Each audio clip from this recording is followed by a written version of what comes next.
ಜಿ5 ಇರುವಾಗ ನೀವು ನಿಮ್ಮ ನೆಚ್ಚಿನ ಶೋಗಳನ್ನ ಎಂದಿಗೂ ಮಿಸ್ ಮಾಡಿಕೊಳ್ಳುವುದಿಲ್ಲ. ಅದು ಸಂಪೂರ್ಣ ಉಚಿತವಾಗಿ.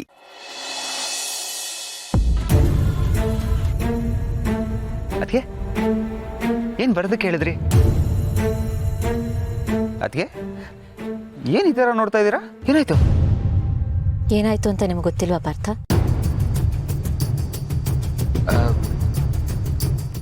ನಾನು ಅಂಥದ್ದು ಏನು ಮಾಡಿದೆ ಅದಕ್ಕೆ?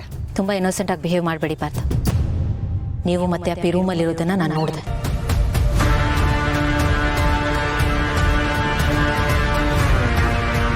ನೀವಿಬ್ರು ಎಷ್ಟು ಕ್ಲೋಸ್ ಆಗಿದ್ರಿ ಅದನ್ನು ನಾನು ನೋಡಿದೆ.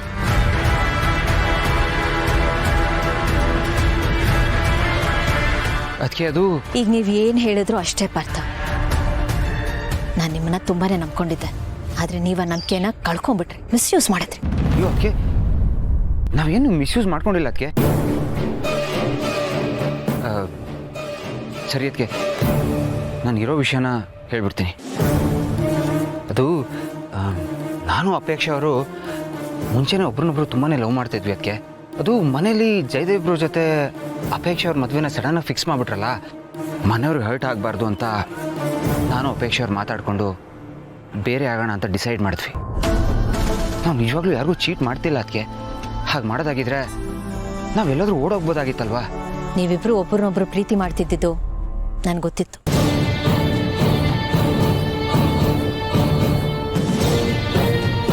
ಆದರೆ ನಾನು ಅದ್ರ ಬಗ್ಗೆ ನಿಮ್ಮ ಹತ್ರ ಮಾತಾಡದೇ ಇದ್ದಿದ್ದ ಕಾರಣ ಇಷ್ಟೆ. ನೀವಿಬ್ರು ಒಬ್ಬರನ್ನೊಬ್ರು ಇಷ್ಟಪಡ್ತಿದ್ದು ನನಗೆ ತಪ್ಪು ಅಂತ ಅನ್ನಿಸ್ಲಿಲ್ಲ. ಆದರೆ ಇವತ್ತು ನೀವಿಬ್ರು ನಡ್ಕೊಂಡು ರೀತಿ ಇದೆಯಲ್ಲ, ಅದು ನನಗೊಂಚೂರು ಇಷ್ಟ ಆಗಲಿಲ್ಲ, ಸ್ವಲ್ಪನೂ ಸರಿ ಅನ್ನಿಸ್ಲಿಲ್ಲ. ನೀವೇ ಒಂದ್ಸಲ ಯೋಚನೆ ಮಾಡಿ. ನೀವಿಬ್ರು ಒಬ್ಬರನ್ನೊಬ್ರು ಲವ್ ಮಾಡ್ತಾ ನಿಮ್ಮದೇ ಪ್ರಪಂಚದಲ್ಲಿ ಕಳೆದು ಹೋಗ್ಬಿಡ್ತೀರಾ. ಆದರೆ ನೋಡೋರ ಕಣ್ಣಿಗೆ ಅದು ಹೇಗೆ ಕಾಣುತ್ತೆ, ನಿಮ್ಮ ಬಗ್ಗೆ ಏನು ಒಪಿನಿಯನ್ ಕ್ರಿಯೇಟ್ ಆಗುತ್ತೆ, ಅದ್ರ ಬಗ್ಗೆ ಯೋಚನೆ ಮಾಡಿದ್ದೀರಾ? ಮೊದಲೇ ಮನೆ ವಾತಾವರಣ ಸರಿ ಇಲ್ಲ. ಅಂಥದ್ರಲ್ಲಿ ಮನೇಲಿ ಯಾರಾದರೂ ನಿಮ್ಮನ್ನ ಆ ರೀತಿ ನೋಡಿದಿದ್ರೆ ನಿಮ್ಮ ಬಗ್ಗೆ ಏನು ಅನ್ಕೋತಿದ್ರು? ಆಲ್ರೆಡಿ ಅಪ್ಪಿ ಮದುವೆ ನಿಮ್ಮ ಅಣ್ಣನ ಜೊತೆ ಫಿಕ್ಸ್ ಆಗಿ ಮುರಿದು ಬಿದ್ದಿದ್ದೆ. ಅದಕ್ಕೂ ಇದಕ್ಕೂ ಲಿಂಕ್ ಮಾಡಿ ಮೊದಲಿಂದಾನು ನಿಮ್ಮಿಬ್ಬರ ಮಧ್ಯೆ ಎಲ್ಲಾನು ಇತ್ತು. ಆದರೂ ಜಯದೇವ್ ಅವ್ರನ್ನ ಮದುವೆ ಮಾಡ್ಕೊಳ್ಳೋ ಒಪ್ಕೊಂಡ್ಲು ಅಂತ ನನ್ನ ತಂಗಿ ಕ್ಯಾರೆಕ್ಟರ್ ಮೇಲೆ ಬ್ಲ್ಯಾಕ್ ಮಾರ್ಕ್ ಬೀಳುತ್ತಲ್ವಾ? ಅವ್ಳ ಕ್ಯಾರೆಕ್ಟರ್ ಬಿದ್ದೋಗುತ್ತೆ. ಹೌದೋ ಇಲ್ವೋ ಹೇಳಿ. ಈ ಯೋಚನೆ ನಿಮಗೆ ಮುಂಚೆನೇ ಇರಬೇಕಾಗಿತ್ತು ಪಾರ್ಥ. ನೀವೇನು ಸಣ್ಣ ಮಗು ಅಲ್ಲ. ಪ್ರೀತಿ ಅನ್ನೋದು ಬರೀ ಫೀಲಿಂಗ್ಸ್ ಅಲ್ಲ. ಒಂದು ಹುಡುಗಿ ಒಬ್ರನ್ನೊಬ್ರು ಇಷ್ಟಪಡೋದು, ಲಲ್ಲೆ ಹೊಡೆಯೋದು, ಸುತ್ತಾಡೋದಷ್ಟೇ ಅಲ್ಲ. ಪ್ರೀತಿ ಅನ್ನೋದು ದೊಡ್ಡ ಜವಾಬ್ದಾರಿ ಪಾರ್ಥ. ಅದನ್ನ ಸರಿಯಾಗಿ ನಿಭಾಯಿಸಬೇಕು. ನಾವು ಯಾರನ್ನು ಪ್ರೀತಿಸ್ತೀವೋ ಅವ್ರ ಸುತ್ತ ಇರೋರು ಪ್ರತಿಯೊಬ್ಬರು ಚೆನ್ನಾಗಿರೋ ಥರ, ನೆಮ್ಮದಿಯಾಗಿರೋ ಥರ ನೋಡ್ಕೋಬೇಕು. ಎಲ್ಲಿ ಪ್ರೀತಿ ಇರುತ್ತೋ ಅಲ್ಲಿ ಜವಾಬ್ದಾರಿ ಇರಲೇಬೇಕು. ಎಲ್ಲಿ ಜವಾಬ್ದಾರಿ ಇಲ್ವೋ ಅಲ್ಲಿ ಪ್ರೀತಿನೂ ಇರಬಾರ್ದು. ಹಾಗಿದ್ರೆ ಅದು ಪ್ರೀತಿ ಅಂತಾನೆ ಅನ್ಸ್ಕೊಳ್ಳಲ್ಲ. ನಾನು ನಿಮ್ಮ ಪ್ರೀತಿ ಬಗ್ಗೆ ಮಾತಾಡ್ತಿಲ್ಲ ಪಾರ್ಥ ಅವರೇ. ನಿಮ್ಮ ಸುತ್ತಮುತ್ತ ಏನಾಗ್ತಿದೆ, ಮನೆ ಪರಿಸ್ಥಿತಿ ಏನಿದೆ ಅದನ್ನ ಅರ್ಥ ಮಾಡ್ಕೊಳ್ಳಿ, ಅಷ್ಟು ಹೇಳ್ತಿದ್ದೆ. ನಾನು ನಿಮ್ಮ ಪ್ರೀತಿ ತಪ್ಪು ಅಂತ ಹೇಳ್ತಿಲ್ಲ. ಆದರೆ ಸಮಯ ಸಂದರ್ಭ ಯಾವುದನ್ನು ನೋಡದೆ ನಿಮ್ಮ ಪ್ರೀತಿಯಲ್ಲಿ ನೀವು ಮೈ ಮರಿತಿದ್ದೀರಲ್ಲ, ಅದು ತಪ್ಪು ಅಂತ ಹೇಳ್ತಿದ್ದೀನಿ. ನೋಡೋರ್ ಕಣ್ಣಿಗೆ ಅದು ಹೇಗೆ ಕಾಣುತ್ತೆ ಗೊತ್ತಾ? ಅಣ್ಣ ಮದುವೆ ಆಗ್ಬೇಕಾಗಿದ್ದ ಹುಡುಗಿನ ತಮ್ಮ ತಪ್ಕೊಂಡು ನಿಂತಿರೋ ಹಾಗೆ ಕಾಣುತ್ತೆ. ಅದೆಷ್ಟು ಕೆಟ್ಟದಾಗಿರುತ್ತಲ್ವಾ? ಎಲ್ಲರೂ ಏನು ಅನ್ಕೊಳ್ಳಲ್ಲ, ಏನೆಲ್ಲ ಮಾತಾಡಲ್ಲ, ಅದ್ರ ಬಗ್ಗೆ ಯೋಚನೆ ಮಾಡಿದ್ದೀರಾ ನೀವು? ಈ ವಿಷಯ ಯಾರಿಗಾದ್ರೂ ಗೊತ್ತಾದ್ರೆ ನಿಮ್ಮಿಬ್ಬರ ಬಗ್ಗೆ ಒಪಿನಿಯನ್ನೇ ಚೇಂಜ್ ಆಗೋಗ್ಬಿಡುತ್ತೆ. ಆಗ ನಿಮ್ಮ ಪ್ರೀತಿಗೆ, ನಿನ್ನ ಸಂಬಂಧಕ್ಕೆ 3 ಕಾಸು ಬೆಲೆ ಇರಲ್ಲ ಪಾರ್ಥ. ಸ್ವಲ್ಪ ಇಂಥದ್ರ ಬಗ್ಗೆನೂ ಯೋಚನೆ ಮಾಡಿ. ನಾನಾಗಲೇ ಹೇಳ್ದಾಗೆ ನೀವಿಬ್ರು ಎಳೆ ಮಕ್ಕಳಲ್ಲ. ನಿಮಗೂ ಬುದ್ಧಿ ಇದೆ, ಯೋಚನೆ ಮಾಡೋ ಶಕ್ತಿ ಇದೆ. ಏನೇ ಮಾಡಿದ್ರು ಯೋಚನೆ ಮಾಡಿ. ಸಾರಿ ಅದಕ್ಕೆ, ಐ ಆಮ್ ರಿಯಲಿ ಸಾರಿ. ನೋಡಿ ಪಾರ್ಥ, ನೀವಂದ್ರೆ ನನಗಿಷ್ಟ. ಹಾಗಂತ ನೀವು ಏನೇ ಮಾಡಿದ್ರು ನಾನು ಸಪೋರ್ಟ್ ಮಾಡ್ತೀನಿ ಅಂತ ಅನ್ಕೋಬೇಡಿ. ತಪ್ಪು ಯಾರೇ ಮಾಡಿದ್ರು ತಪ್ಪು ಅಂತ ಹೇಳೋಳು ನಾನು. ಅದು ನೀವಾದ್ರೂ ಸರಿ, ಯಾರೇ ಆದ್ರೂ ಸರಿ. ನೀವು ಎಲ್ರಿಗೂ ಇಷ್ಟ ಆಗ್ಬೇಕು, ಎಲ್ಲರ ಹತ್ರ ಸೈ ಅನ್ನಿಸ್ಕೊಳ್ಬೇಕು. ಆಗ್ಲೇ ನೀವು ನನ್ನ ತಂಗಿ ಕೈ ಹಿಡಿಯೋಕ್ಕಾಗ. ಈ ಮಾತು ನೆನಪಿರಲಿ.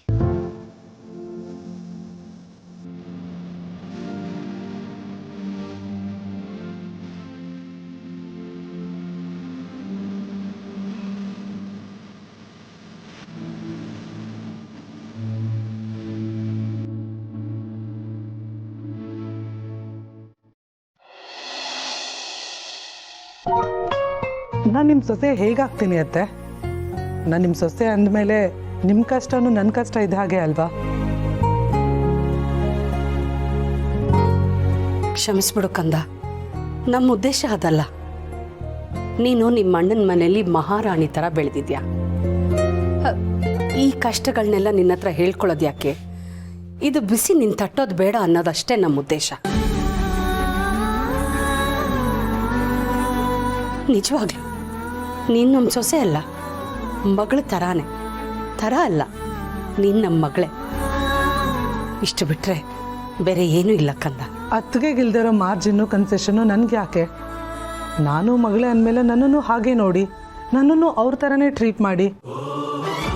ಇದೇ ಲಾಸ್ಟು ಅತ್ತೆ. ಇನ್ನೊಂದ್ಸಲ ಹೀಗೆಲ್ಲ ಮಾಡಬೇಡಿ. ಇನ್ನೊಂದ್ಸಲ ಹೀಗೆ ಮಾಡಿದ್ರೆ ನನಗೆ ನಿಜವಾಗ್ಲೂ ತುಂಬ ಹರ್ಟ್ ಆಗುತ್ತೆ. ನನ್ನನ್ನು ನಿಮ್ಮ ಜೊತೆ ಸೇರಿಸ್ಕೊಳ್ಳಿ. ನೀವು ಬರೀ ಸುಖದಲ್ಲಿ ಮಾತ್ರ ಪಾಲು ಕೊಟ್ಟು ಕಷ್ಟದಲ್ಲಿ ಸೇರಿಸ್ಕೊಳ್ಳಿಲ್ಲ ಅಂದರೆ ನಾನು ತುಂಬ ಸೆಲ್ಫಿಶ್ ಆಗಿಬಿಡ್ತೀನಿ ಅತ್ತೆ. ಪ್ಲೀಸ್ ನನ್ನನ್ನು ಸೆಲ್ಫಿಶ್ ಮಾಡಬೇಡಿ. ಸರಿ ಪುಟ್ಟ, ಇನ್ಮೇಲೆ ಯಾವತ್ತೂ ಈ ಥರ ಮಾಡೋದಿಲ್ಲ. ನೀನು ಹೇಳ್ದ ಹಾಗೆ ನಡ್ಕೋತೀನಿ.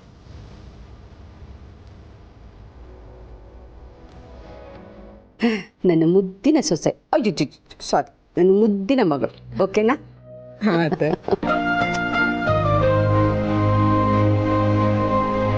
ಸರಿ, ತುಂಬ ಲೇಟಾಗಿದೆ, ಮಲ್ಕೊಳ್ಳೋಣ. Okay, good night. Good night ಅತ್ತೆ. Adge, thank you for everything and I love you so much. Good night. Good night.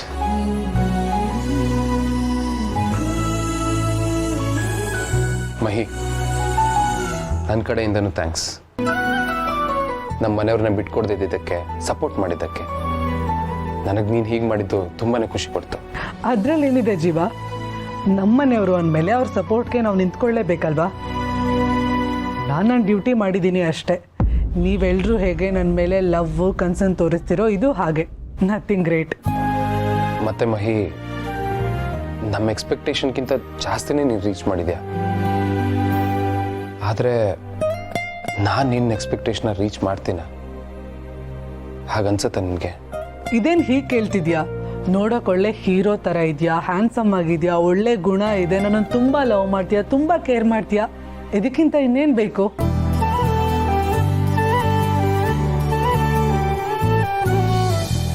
ಎಲ್ಲರೂ ನನ್ನನ್ನು ನೋಡಿ ನಮಗಿಂತ ಗಂಡ ಸಿಕ್ಕಿಲ್ವಲ್ಲ ಅಂತ ಹೊಟ್ಟೆ ಹುರ್ಕೋಬೇಕು.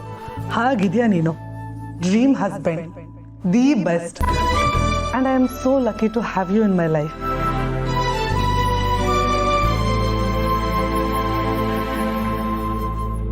ಎಲ್ಲ ಇದ್ದು ಏನು ಪ್ರಯೋಜನ? ಕೆಲಸನೇ ಇಲ್ವಲ್ಲ ಮಹಿ. ಬಟ್ ಅದನ್ನು ನಿಮ್ಮ ಹತ್ರ ಹೇಗೆ ಹೇಳ್ಕೊಡೋದು ಅಂತ ನನಗೆ ಗೊತ್ತಾಗ್ತಾ ಇಲ್ಲ. ಐ ಆಮ್ ಸಾರಿ ಮಹಿ, ನಾನು ನಿನ್ನಿಂದ ತುಂಬ ವಿಷಯ ಮುಚ್ಚಿಟ್ಟಿದ್ದೀನಿ. ZEE5 ಆಪ್ ಡೌನ್ಲೋಡ್ ಮಾಡಿ ಎಲ್ಲಾ ಸಂಚಿಕೆಗಳನ್ನು ಸಂಪೂರ್ಣ ಉಚಿತವಾಗಿ ನೋಡಿ.